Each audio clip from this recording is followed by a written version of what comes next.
రైతు మహాధర్నా అన్న పేరు మీద ఒక డ్రామా ఈవెంట్ ప్రోగ్రామ్ చేసి వెళ్ళుకుంటూ ఏదో వస్తుంది మాట్లాడిపోతే వాళ్ళకు ఒక కొన్ని ప్రశ్నలు వాళ్ళ నాయన కేసీఆర్ గురించి కొన్ని ప్రశ్నలు గుర్తు చేసుకున్నాం, కొన్ని వాళ్ళు చెప్పిన మాటలు గుర్తు చేసుకున్న వారికి తెలంగాణ రాకముందుకు నిధులు నీళ్లు నియామకాలని ఆ రోజు చెప్పుకుంటూ దేవరకొండకు వచ్చినప్పుడు ఎస్ఎల్బీసీ సొరంగాన్ని నేను కృషి చేసుకొని కూర్చొని కట్టనందుకు నువ్వు ధర్నా చేసినామని కేటీఆర్ గారిని గుర్తు చేస్తున్నా.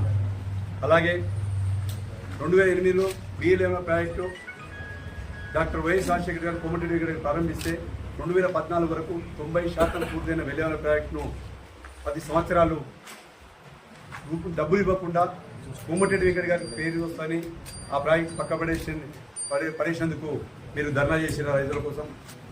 అలాగే తెలంగాణ కోసం రాకముందు కేటీఆర్ గారు దేవరకొండ వచ్చి మళ్ళీ ఒకసారి, ఎందుకంటే దేవరకొండ ప్రాంతం వెనుకబడ్డది, నిండి ఎత్తుకోలేకపోతున్న పథకాన్ని నేను తీసుకొస్తా తెలంగాణ వస్తని 10 సంవత్సరాలు దాన్ని పట్టించుకునేందుకు మళ్ళీ వచ్చి ఇక్కడ ధర్నా చేస్తున్నా. అలాగే శివన్నగూడెం ప్రాజెక్టు మొదలుపెట్టి రైతులకు డబ్బులు ఇవ్వకుండా కాలయాపన చేస్తూ 10 సంవత్సరాలు మీరు పక్కన పడేసేందుకు దాని కొరకు ధర్నా చేసిరా. అలాగే మీరు గన్నమల రిజర్వాయర్ ప్రాజెక్టు ఆలేరుకు దగ్గర ఉంది, ఉమ్మడి జిల్లాలో నుండి దాన్ని పక్కకు పెట్టి ప్రాజెక్టు పట్టించుకునేందుకు మీరు ధర్నా చేస్తురా. ఇవన్నీతో పాటు కాంగ్రెస్ పార్టీ అధికారంలోకి వచ్చిన తర్వాత అన్నాడు రాజశేఖర రెడ్డి గారు 2004లో రైతులు బాధపడుతుంటే కరెంటు మీటర్లు సాటర్లు పీక్కపోయి జైల్లో పెట్టుకుంటే రైతులను ఆ రోజు కాంగ్రెస్ పార్టీ అధికారంలోకి వస్తే ఉచిత విద్యుత్ ఇస్తానని మాట ఇచ్చి దాన్ని ప్రదర్శనతో రాజశేఖర రెడ్డి గారు కాంగ్రెస్ పార్టీ ప్రభుత్వం చేసిన దానికి, అలాగే రైతులకు బోనస్ ఇచ్చేందుకు మీరు ధర్నా చేసిరా. ఇలా చెప్పుకుంటూ పోతుంటే గత 10 సంవత్సరాల్లో మీరు చేసినటువంటి రైతు బంధుని మీరు చెప్తున్నారు 11 సార్లు రైతు బంధు ఇచ్చింది. మీరు ఇచ్చిన దాంట్లో క్రమంలో రాష్ట్రంలో 2,10,000 ఎకరాలకు గుట్టలకు ప్లాట్లకు కొంతమంది ఇల్లు కట్టుకుంటే కూడా వాటికి కూడా రైతు బంధు ఇచ్చేందుకు మీరు ధర్నా చేసింది, మేము మోసం చేసినాం. ఇవన్నీ వీటితో పాటు మీరు నల్గొండలో మనం పార్లమెంట్ అసెంబ్లీ ఎలక్షన్లు అయిపోయినాయి. అసెంబ్లీ ఎలక్షన్ అయిపోయినప్పుడు మీరు ఒక మాట అంతకన్నా ముందు ఏం చేసిరంటే ఇదే కేటీఆర్ గారు నల్గొండకు వచ్చి ఒక ఐటీఎఫ్ ప్రారంభించుకుంటూ కొన్ని వేల కోట్ల రూపాయలు కుట్రగా కొట్టింది. దానికి ఏమైనా ఒక పేపర్ మీదనే ఉంటుంది జీవో, ఆ జీవో మనకు దాని గురించి డీటెయిల్స్ ఎక్కడ ఉండవు. ఎక్కడ కూడా వాళ్ళు చేసే పేపర్ మీద చూపిస్తారు, పని అయితే మీరు చేసి ఉంటాం లేదు మాకు తెలియదు. నల్లగొండలో క్లాక్ టవర్ సెంటర్లో 9 శిలాపాలకాలు నవగ్రహాల లెక్క మీరు పెట్టుకొని కొబ్బరికాయ కుటుంబం అవి ఏం చేస్తుంది మీరు ఒకసారి అది చూసి అవన్నీ చూసి మీరు క్షమాపణ చెప్పి మా నాయన ఇన్ని పొరపాట్లు చేసిండు, మా కేసీఆర్ గారు ఇన్ని తప్పు చేసిండు మా నాయన, అందుకే 11 అసెంబ్లీ సీట్లు 2 పార్లమెంట్ సీట్లు మాకు ఇవ్వనందుకు మేము క్షమించమని అడిగి ధర్నా చేస్తారనుకున్నాం. కానీ అవన్నీ మర్చిపోయాడు. ఒకటే మాట్లాడుతాడు. వీళ్ళు ఏమంటారంటే గత 10 సంవత్సరాల్లో అందరూ చూసాం ఒక 2 రోడ్లు నల్గొండ 2 రోడ్లు వేసి మేము అభివృద్ధి చేసామని చెప్పారు. అది కూడా కీర్తి చేసిన మారయ్య గారిని ఎప్పుడు గుర్తు చేసిన మా కోమటిరెడ్డి వెంకట గారు. ఆ మారయ్య గారి దర్శన కార్యక్రమం వచ్చినప్పుడు అడిగినడు, రెస్పెక్ట్ ముందు రోజు అడిగిడు కోమటిరెడ్డి వెంకట గారు, నువ్వు దత్తత తీసుకున్న నల్గొండకు ఆ దత్తతకు అంటే ఇదేనా, ఏమైంది నీ దత్తనకు? ఇక టోపీ పెట్టిండు, అద్దాలు పెట్టిండు, వీడికాలు తీసేయండు, 2 రోడ్లు ప్రకటించిపోయాడు. ఆ 2 రోడ్లు తప్ప ఈ రోడ్డు పక్క పోతే గత 10 సంవత్సరాలు తెలంగాణ వచ్చిన తర్వాత ఒక్కటన్నా బీటీ రోడ్డు ఇన్వాల్వ్ చేసినా ఎక్కడ లిఫ్ట్ రాదు. కానీ మా కోమటిరెడ్డి వెంకట సార్ సొరంగ మార్గం పూర్తి చేసి నల్గొండకు లిఫ్ట్ మీద, అంటే ఈ కాలం ఎస్ఎల్బీసీ కాలం మీద వెనుక ఇది మన నర్సింపేట దగ్గర ఒక లిఫ్ట్, అలాగే పొనుగోడు లిఫ్ట్, అలాగే కంచెరపల్లి లిఫ్ట్, 3 లిఫ్ట్లు తీసుకొస్తాం. అంటే ముందు చూపించాలి ఒకదాగుడకి 3 లిఫ్ట్లు తీసుకొస్తున్న ఘనత మా కోమటిరెడ్డి వెంకట గారు. ఇవన్నీ అన్నప్పుడు లాస్ట్గా మాటను ఆర్పిట్ ఉందంటే మరి ఏం చేస్తుంది దేవుడు కోమటిరెడ్డి వెంకట సార్ తోపాటు ఆర్పిట్లా ఎత్తు ఐటీ ఇచ్చింది దేవుడు. మరి మీ వాళ్ళు 3 ఫీట్ దేవుడు, మేమేం చేయలేము దానికి ఎవరు దేవుడు పెట్టడానికి ఏం చేయలేము. మాట్లాడేటప్పుడు నువ్వు ఇంకొక విషయం మా కోమటిరెడ్డి గారికి చెప్పాలి.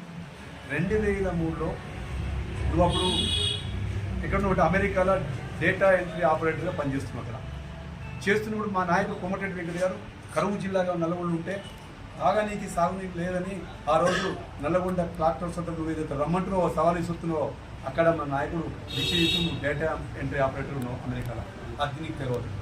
దాని తర్వాత 2014 అదే క్లాక్టర్ సొంత రమ్మన్న సెంటర్కి నిరాదీక్ష చేసి తెలంగాణ మంత్రి పదవి వదిలిపెట్టి దీక్ష కూర్చున్నప్పుడు మీ టీఆర్ఎస్ మీ పార్టీ వాళ్ళు కూడా వచ్చి సంఘీభావం తెలియదు తెలంగాణ కోసం ఇలాంటి నాయకుడు కావాలండి.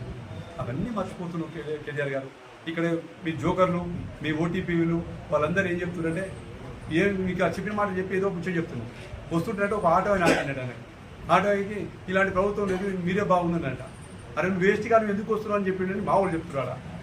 నువ్వు పనికిరావు, ఎప్పుడన్నా మీ నాయన కానీ నువ్వు కానీ మాకు కలిసిన టైంలే ఈ మంత్రులు కానీ మాకు ఇక్కడ ఉన్న జిల్లా మంత్రి నమస్తే పెట్టి కూడా రేటు తలకాయ వేసుకుంటారు, నువ్వెందుకు వస్తున్నావు ఆయన అని అంటే దాన్ని ఉల్టా చెప్తాడు. అంటే ఈ డ్రామాలు కట్టుకథలు మాయమాటలు చెప్పడమే మీ కుటుంబ నైజం. మేము ఒకటే సవాల్ ఇచ్చి చెప్తున్నాం, మీకు సవాల్ ఇచ్చినందుకు మీకు జవాబు చెప్తున్నాం. మీ నాయన కేసీఆర్ తీసుకొని రా డాక్టర్స్ అంటే మా కోమటిరెడ్డి గారిని తీసుకొని వస్తాం. ఇది నువ్వు తీసుకోరా, తీసుకురాకుంటే మేము ఎందుకు చూపిస్తాం.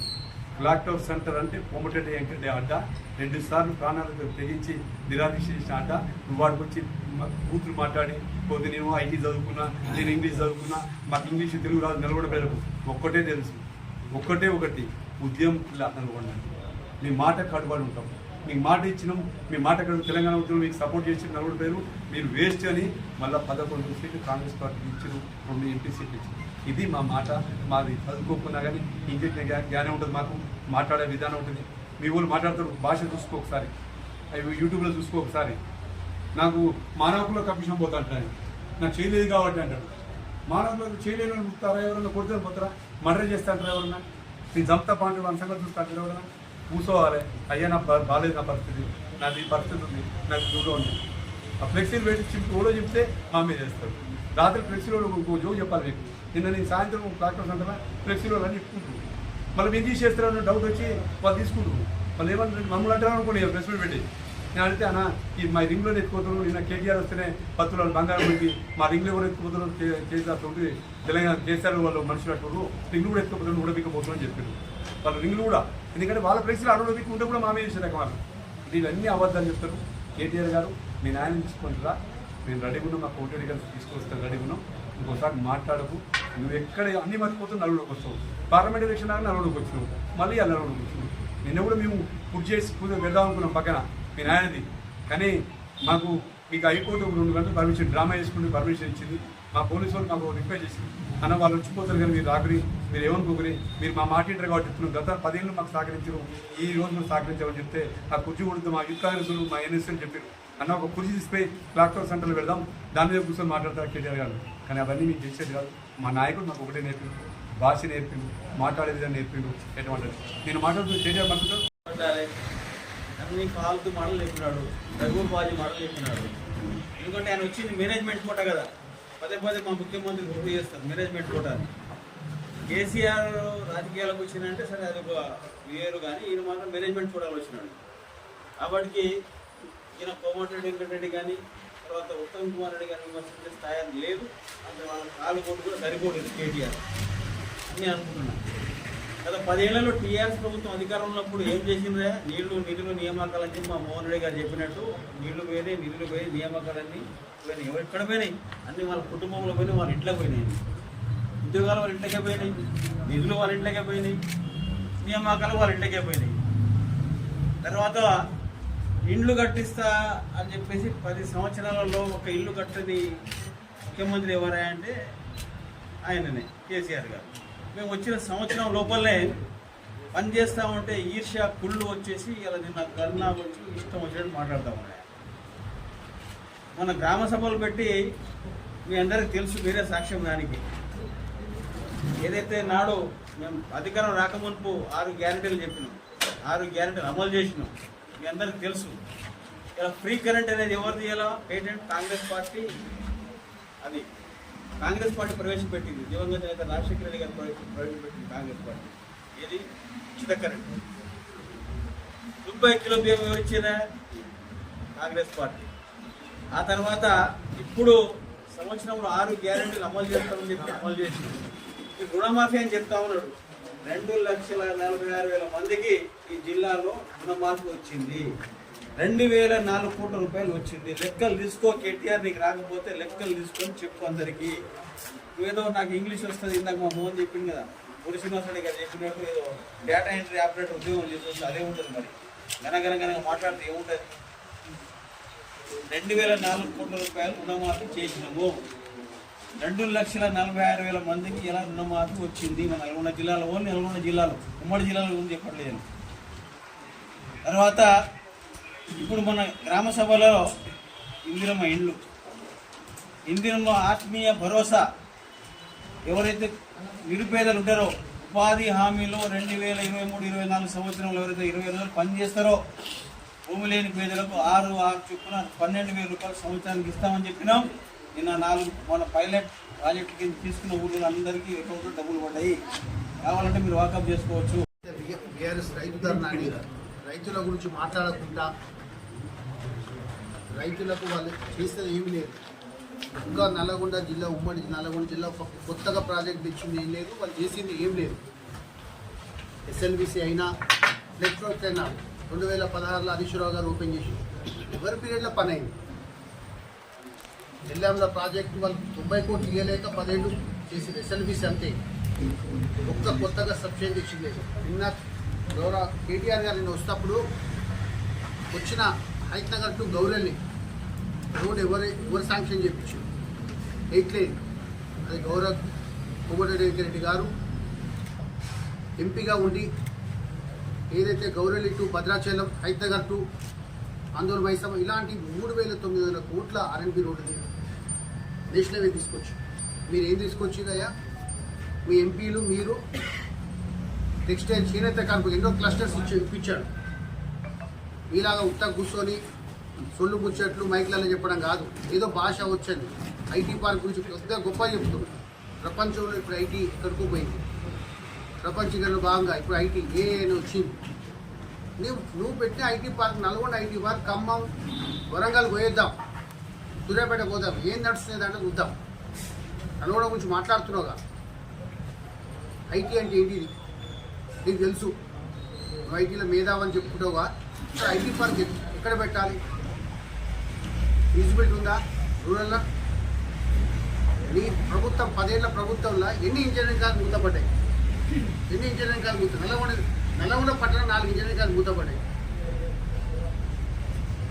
నువ్వు ఆగిన యూనివర్సిటీ ఎవరిది తెచ్చావు?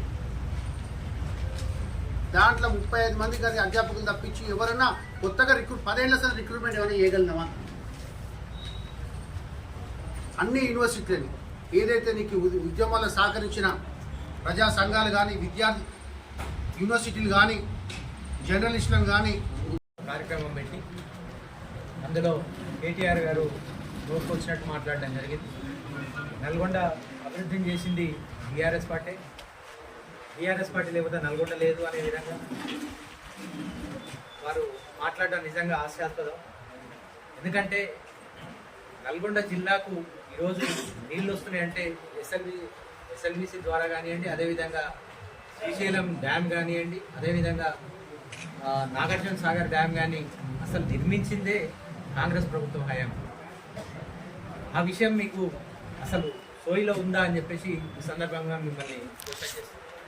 ఇవాళ ఆ 2 డ్యామ్ల ద్వారానే నల్గొండ నియోజకవర్గాన్ని కానీ, నల్గొండ జిల్లా కానీ నీరు అందుతున్న విషయం మీరు గమనించాలి. ఒక ఎస్ఎల్బిసి సొరంగ మార్గం కనుక మనం నిర్మించి కంప్లీట్ చేసి ఉంటే ఈ 10 ఏళ్ల కాలంలో ఈరోజు నల్గొండ జిల్లా సస్యశ్యామలం అయ్యేది. ఎందుకంటే గ్రావిటీ ద్వారా 840